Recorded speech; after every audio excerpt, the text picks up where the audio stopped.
대략 20년 전에 제가 계곡에 발이 미끄러져서 빠지게 되어 죽을 뻔한 일이 있었습니다. 그런데 그 일이 몇 년 전에 제가 기도할 때에 굉장히 강하게 생각이 났었습니다. 그래서 기도하던 중에 '아니 왜 한참 전의 일이 뜬금없이 내 가운데 떠오르는가.'라는 생각을 하게 되었습니다. 그리고 처음에는 그 사건 자체만 생각이 났습니다. '그래 거기는 이렇게 저렇게 생긴 계곡이었지. 생각보다 많이 깊어서 빠졌을 때 한참을 바닥까지 내려갔지. 딱 한번 물 위로 올라올 수 있을 때 정말 감사하게도 가이드와 눈이 마주치고 가이드가 나의 위험을 알아차려서 구조 활동이 바로 진행될 수 있었지.' 이런 생각들이 머릿속을 훅 스치고 지나갔습니다. 그런데 왜 이것이 기도 중에 생각이 나는가? '왜 그럴까? 이 뭔가 이유가 있는 걸까?'라는 마음으로 그것을 인제 놓고 기도를 하였습니다. 그렇게 기도를 하는 가운데 순간 제 마음을 쿵 하고 치던 것이 있었습니다. 그것은 '그날 이후로 사는 저의 삶은 주님께서 덤으로 주신 삶이다.'라는 것이었습니다. 복음을 전하라고요.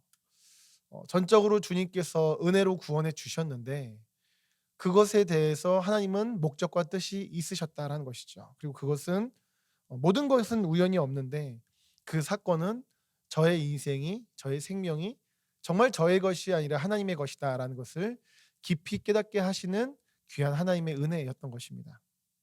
그런데요, 사실은 제가 그전까지는 그 사건을 생각하면서 '죽을 뻔했는데 하나님이 구해 주셨습니다.' 이거 하나만 생각했거든요. 이것은 마치 누군가 저에게 마이크를 줬는데 이 마이크가 만들어진 진짜 목적을 몰라서 그냥 검정색 막대기처럼만 사용했던 것과 다를 바가 없던 모습이었습니다. 그렇게 한참을 '나에게 왜 죽을 뻔하다가 건짐받은 일이 있는가?' 그 진정한 의미를 알지 못했기 때문에 저는 그냥 우연히 겹치고 하나님의 은혜로 '아 참 내가 건짐받았구나. 감사하다. 죽을 뻔했는데 하나님이 살려 주셨구나.'라고만 생각했다라는 것이죠. 하지만 기도하는 가운데 하나님께서 그 사건을 허락하신 것은 저의 인생이 저의 것이 아니라 하나님의 것이다. 그래서 제가 제 인생을 살아갈 때에 정말 주님을 위해서 주의 복음을 위해서 살아가게 한 것을 "너가 좀 알아라."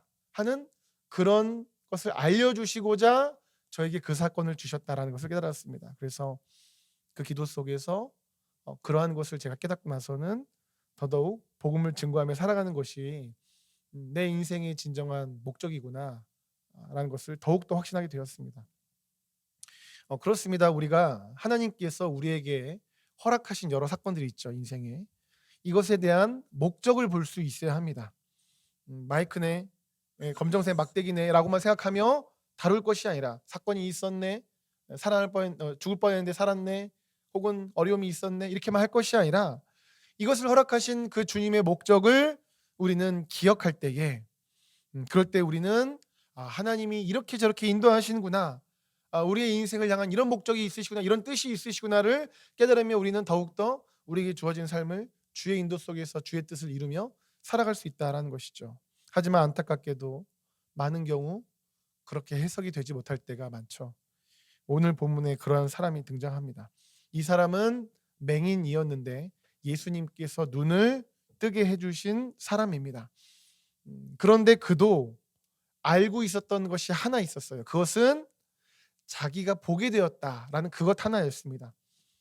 본문 25 절입니다. 대답하되 그가 죄인인지 내가 알지 못하나 한 가지 아는 것은 내가 맹인으로 왔다가 지금 보는 그것이니이다. 맹인이었다가 눈을 뜨는 그 사람이 한 가지 아는 것이 있다고 합니다. 그것은 자기가 맹인이었다가 지금 보고 있는 그것이라고 해요. 예수님이 죄인인지 아닌지 자신은 알지 못한다라고 합니다. 예수님께서 눈을 띄워 주시는 놀라운 은혜를 그에게 베풀어 주셨지만 그 자신은 그럼에도 불구하고 자기에게 은혜를 주신 예수님이 어떤 분이신지를 정확히 알지 못했다는 것이죠. 그래서 그는 "예수님은 메시아이십니다."라고 외쳤던 것이 아니라 "예수님은 죄인인지 아닌지는 잘 모르겠습니다."라고 그 정도로만 말했다라는 사실입니다. 물론 그가 예수님께서 하나님께로부터 온 자 아닙니까? 라고 얘기를 하긴 합니다. 33절입니다. 이 사람이 하나님께로부터 오지 아니하였으면 아무 일도 할 수 없으리이다. 이렇게 그는 예수님께서 하나님께로부터 왔다고는 생각은 했습니다. 하지만 예수님께서 하나님께로부터 왔지만 그가 구원자 메시아라는 것을 알지는 못했습니다. 그저 그는 예수님이 선지자다라고 정도만 이해를 했습니다. 그래서 오늘 본문이 아니고 어제 본문이죠. 17절 보시면 이에 맹인되었던 자에게 다시 묻되 그 사람이 너의 눈을 뜨게 하였으니 너는 그를 어떤 사람이라 하느냐? 대답하되 그가 뭐라고 합니까? 선지자니이다 라고 합니다. 선지자니이다. 이처럼 예수님은 메시아이신데 그는 그저 예수님을 하나님께로부터 온 선지자 정도로만 여겼습니다. 예수님을 제대로 알지 못한 것이죠. 그런데 예수님께서는 그렇다면 왜 그의 눈을 뜨게 하셨을까요? 예수님께서는 그가 그저 예수님이라는 분이 나의 눈을 뜨게 하셨어. 이러한 사건이 내게 있었어. 예수님이 어떤 분이신지는 잘 몰라. 이 상태에 있기를 원치 않으셨습니다. 이것을 목적으로 그의 눈을 뜨게 하셨던 것이 아닙니다. 그래서 오늘 본문 35절을 보시면 주님께서 이렇게 말씀하시죠. 예수께서 그들이 그 사람을 쫓아냈다 하는 말을 들으셨더니 그를 만나사 이르시되 너가 인자를 믿느냐라고 말씀하십니다. 주님께서 물어보십니다. 너가 인자를 믿느냐라고 물어보세요.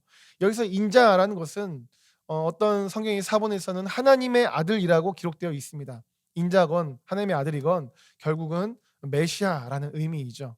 즉 예수님께서는 그에게 너는 인자 즉 하나님의 아들 즉 메시아인 것을 믿느냐 메시아를 믿느냐라고 묻고 계십니다. 이렇게 예수님께서 그 사람이 쫓겨난 것을 아시고 만나자마자 너가 인자를 믿느냐 너가 메시아를 믿느냐라고 물으셨습니다. 이것은 예수님께서 그를 왜 치유하셨는지 왜 그에게 그러한 기적의 사건을 베푸셨는지를 분명하게 보여줍니다. 그것은 예수님께서 왜 그에게 놀라운 기적을 베푸셔서 눈을 고치셨는가? 그가 메시아를 믿게 하기 위해서 메시아를 믿어서 구원받게 하기 위해서 예수님께서는 그의 눈을 고치셨다는 사실입니다. 그렇습니다. 눈을 뜬 맹인에게 정말 중요한 것은 내 눈이 고쳐졌어. 내 눈이 고쳐졌어. 이것이 전부가 아니었습니다. 내 눈을 고치신 예수님은 메시아시구나 라는 것을 믿기를 원하셨고 그것이 중요했다라는 것입니다. 왜냐하면 메시아 되시는 예수님을 믿음으로 영원한 생명을 얻는 것이 가장 중요하기 때문입니다. 생각해 보시면 이 땅을 전부로 여기는 인간적인 눈으로 볼 때에는 맹인의 눈이 열린 것은 가장 중요하고 놀라운 일이겠죠. 물론 이 일도 정말 귀하고 중요하겠죠. 하지만 이 땅에서의 80년, 100년의 시간이 지나가면 죽음 이후에 영원한 세상이 있다. 천국 아니면 지옥. 메시아를 믿을 때 천국 간다. 라는 것을 생각한다면 그렇다면 당연히 제일 중요한 건 뭐가 되겠습니까? 이 땅에서 눈을 뜬 것보다 그래서 메시아를 믿음으로 영원히 지옥 가지 않고 영원히 천국 가는가 이것이 가장 중요하겠죠. 그런데 그 영원한 천국, 영원한 생명은 메시아 되시는 예수님을 믿어야 갈 수 있습니다.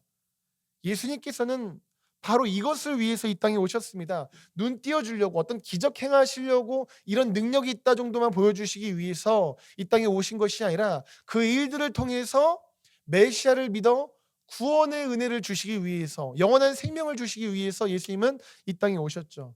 누가복음 19장 10절 말씀입니다. 인자가 온 것은 잃어버린 자를 찾아 구원하려 함이니라. 예수님께서 이 땅에 오신 목적은 구원을 위해서였습니다. 왜냐하면 가장 중요한 게 뭐죠? 구원이기 때문에 그렇습니다. 그렇기에 당연히 예수님께서는 다른 것이 아닌 바로 구원을 위해서 기적을 행하셨던 것입니다. 그렇기 때문에 자신이 눈뜬 것만 알지 자신을 눈뜨게 하신 예수님이 메시아인 것을 분명하게 믿지 못했던 그 사람에게 예수님은 가셔서 하셨던 말씀이 너가 인자를 믿느냐 라고 하시면서 즉 너가 인자를 믿어야 한다. 인자는 바로 나라고 하시면서 그 영혼이 구원받도록 예수님께서는 말씀하셨던 것입니다. 그렇습니다. 정말 중요한 것은 기적이라는 사건 자체가 아니라 그 기적을 통해서 예수님을 구원자로 믿는 것입니다. 그것을 위해서 예수님을 믿게 하기 위해서 예수님은 기적을 행하셨어요. 예수님은 말씀하십니다. 요한복음 20장 27절입니다. 도마에게 이르시되 너의 손가락을 이리 내밀어 내 손을 보고 내 손을 내밀어 내 옆구리에 넣어보라. 그리하여 믿음 없는 자가 되지 말고 믿는 자가 되라. 아멘. 예수님이 부활하셨습니다. 부활하신 예수님에게는 못자국과 창자국이 옆구리에 있었죠. 예수님께서는 부활하신 예수님을 도마가 믿지 못하자 직접 보고 만져보라고 하십니다. 그 기적을 직접 경험해 보라고 하십니다. 그러면서 그 기적을 통해서 믿는 자가 되라고 말씀하십니다. 즉 기적 자체가 목적이 아니라 믿음이 목적이라는 것이죠. 그래서 이어지는 문맥 속에서 예수님이 이렇게 말씀하십니다. 29절 예수께서 이르시되 너는 나를 본 거로 믿느냐 보지 못하고 믿는 자들은 복되도다 하시니라. 아멘. 여기서 예수님이 말씀하시는 복된 사람들은 예수님을 본 사람, 즉 예수님의 기적을 본 사람이 아니라 예수님을 믿는 사람이라고 하십니다. 예수님에게는 기적 자체가 목적이 아니라 그것을 통해서 믿는 자가 되는 것이 목적이기 때문에 그렇습니다. 진짜 중요한 것은 기적이 아니라 그걸 통한 믿음이 가장 중요하기 때문에 예수님께서는 믿는 자가 복되다라고 말씀하시며 그것이 가장 중요한 말씀하십니다. 그래서 이어지는 말씀도 보시면 이어지는 30절 31절 말씀입니다. 예수께서 제자들 앞에서 이 책에 기록되지 아니한 다른 표적도 많이 행하셨으나 오직 이것을 기록함은 너희로 예수께서 하나님의 아들 그리스도이심을 믿게 하려 하며 또 너희로 믿고 그 이름을 힘입어 생명을 얻게 하려 함이니라. 아멘. 이 31절에서 이 빨간색 부분 오직 이것을 기록함은 이라는 것은요 약간의 오해의 소지가 있는데요, 세 번역에서는 아래와 같이 아래의 빨간색 부분과 같이 말씀을 하고 있습니다. 번역을 하고 있어요. 여기에 이것이나마 기록을 한 목적은 이것이 사실은 좀 더 원어에 가까운 번역이라고 할 수 있겠습니다. 그러니까 무슨 말씀입니까? 예수님께서 행하셨던 수많은 기적들 중에서 그나마 이것이나마 기록한 목적이 있다는 것이죠. 이것을 통해서 우리가 예수님께서 하나님의 아들 그리스도이심을 믿게 함으로 결국은 생명을 얻게 하시기 위해서 성경이 기록됐다. 기적들을 기록하였다라고 말씀하고 있습니다. 결국 기록의 목적도 기적의 목적도 예수님을 믿어서 생명을 얻는 것에 있었습니다. 이처럼 예수님께서 맹인의 눈을 뜨게 하신 기적이 굉장했지만 정말 중요한 것은 사건 자체가 아니라 예수님을 믿어 영생을 얻는 것이었어요. 이것을 우리에게 적용해 보겠습니다. 우리도 마찬가지입니다. 주님께서는 우리 인생 가운데 여러 사건들을 허락하십니다. 그리고 주님께서는 그 모든 사건들을 통해서 결국은 우리가 주님을 믿어 구원의 은혜가 흘러가기를 원하신다라는 것이죠. 우리가 생각하고 기대하는 것, 인간적으로는 맹인이 눈을 떴어 이것에 집중하게 되겠지만, 그리고 그런 일이 있다면 너무나도 우리가 감사할 일이긴 하지만 사실 주님께서는 그것을 통해서 진정한 복된 자는 기적이 있는 자가 복된 자가 아니라 주님을 본 자가 복된 자가 아니라 그래서 그것을 통해서 주님을 믿는 자가 복되다고 말씀하시는 것처럼 우리가 그런 일들을 통해서 결국은 주님을 믿는 것, 그것을 주님께서 원하고 계십니다. 그렇기에 우리의 인생 가운데 정말 기적과 같이 감사한 일들이 있다면 우리는 그 일들만을 바라보며 그 일들에 취하고 그것만 하나만 알 것이 아니라 그 일들을 행하신 주님을 바라보며 더 굳게 주님을 믿어야 할 것입니다. 이 말씀을 보시면요, 요한복음 2장 10절 11절입니다. 말하되 사람마다 먼저 좋은 포도주를 내고 취한 후에 낮은 것을 내거늘 그대는 지금까지 좋은 포도주를 두었도다 하니라. 예수께서 이 첫 표적을 갈릴리 가나에서 행하여 그의 영광을 나타내심에 제자들이 그를 믿으니라. 예수님께서는 가나 혼인잔치에서 잘하신 것처럼 물을 포도주로 바꾸시는 기적을 행하셨습니다. 그때 사람들과 제자들은 반응이 좀 갈려요. 우선 10절의 사람들은 어떻습니까? 포도주에 집중합니다. 와, 포도주가 이렇게 좋은 게 있었어?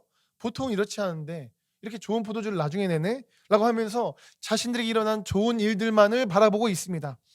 그들에게는 인생 가운데 '아 참 그 가나 혼인 잔치 때 참 좋은 포도주가 나중에 나왔네.'라고 하면서 하나의 에피소드 정도가 되었을 것입니다. 인생의 하나의 좋은 일 정도 되었었을 것입니다. 그리고 시간이 지나가면서 잊어버리겠죠. 그 사건은 그렇게 그들에게 중요하고 그들에게 생명을 주는 사건은 아니었을 것입니다. 큰 의미가 없죠. 그러나 11 절의 제자들은 그 일로 인해서 예수님을 믿었다라고 말씀하고 있습니다. 즉 그 사건은 그들에게 신기한 해프닝 정도가 아니라 메시아를 믿고 깨달음으로 영원한 생명을 향해 나아가는 계기가 되었다라는 것이죠. 그러므로 우리도 우리의 인생의 기적과 같은 좋은 일들 앞에서 포도주만 볼 것이 아니라 내 눈이 띄어졌다라고 하는 그 하나만 알 것이 아니라 그 일을 행하신 주님을 바라볼 수 있어야 될 것입니다. 또한 이 말씀을 보시면 고린도후서 2장 16절, 17절, 18절 말씀입니다. 그러므로 우리가 낙심하지 아니하노니 우리의 겉사람은 낡아지나 우리의 속사람은 날로 새로워지도다. 우리가 잠시 받는 환난에 경한 것이 지극히 크고 영원한 영광에 중한 것을 우리에게 이루게 함이니 우리가 주목하는 것은 보이는 것이 아니요 보이지 않는 것이니 보이는 것은 잠깐이요 보이지 않는 것은 영원함이라. 아멘. 하나님의 자녀에게 늘 눈이 띄어지는 것 같은 기적들, 감사한 일들만 있으면 좋겠지만 때로는 그 반대로 참 깊은 고난이 있을 수도 있죠. 때로는 이 빨간색 부분처럼 환난이 올 수도 있다라는 사실입니다. 그때도 우리는 눈앞의 사건만 볼 것이 아니라 주님을 바라볼 수 있어야 합니다.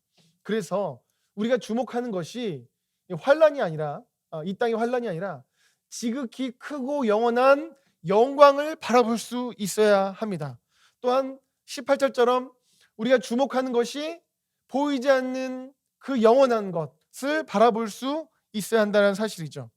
그렇게 우리가 인생의 환난 속에서도 주님께서 우리에게 허락하실 영원한 영광에 주목한다면 이 16절의 말씀과 같이 우리는 낙심하지 않습니다. 오히려 그 환난 속에서도 날로 날로 우리 속사람은 새로워질 줄 믿습니다. 그러므로 사랑하는 여러분, 여러분들께서 좋은 일 앞에서도 주님을 붙잡고 믿고 고난 속에서도 낙심하지 않고 주님을 믿고 영원한 영광을 바라보기를 예수님 이름으로 축복합니다. 그래서 하나님께서 예수님께서 그 성삼위 하나님께서 가장 중요하게 여기신 그 구원의 역사가 좋은 일이 있건 슬픈 일이 있건 그 모든 상황들을 뛰어넘어 여러분들의 인생과 가정 삶의 터전 가운데 구원의 역사가 날마다 있기를 예수님 이름으로 축복합니다.